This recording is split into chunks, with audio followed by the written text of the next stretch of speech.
ह्या वर्षात तरी सगळं ठीक होऊ दे, हेच सुरू आहे ना तुझ्या डोक्यात.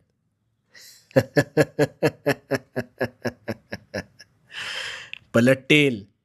तुझ्या नशिबाचे फासे सुद्धा निश्चित पलटतील. कसे ते सांगतो. आता प्रामाणिकपणे शांत चित्ताने ऐक. तुझे प्रश्न सुटतील. सगळ्यात आधी एक गोष्ट ध्यानात घे. नवीन वर्षात तू जुनाच राहिलास तर तुझ्या आयुष्यात काहीच नवीन घडणार नाही. गोंधळलास ना? आता एक गोष्ट ऐक. दोन घनिष्ठ मित्र होते. एक हलाखीच्या परिस्थितीतून संघर्षातून जात होता, तर दुसरा ऐशोआरामी जीवन जगत सुखाचा उपभोग घेत होता. त्या गरीबाला नेहमी वाटायचं आपल्यावर देवाने काहीतरी अन्याय केलाय. पण हा श्रीमंत मात्र कधीही उठायचा, कधीही झोपायचा, आयते अरबट चरबट खायचा. काही वर्ष सरली. गरीब मेहनत करत होता,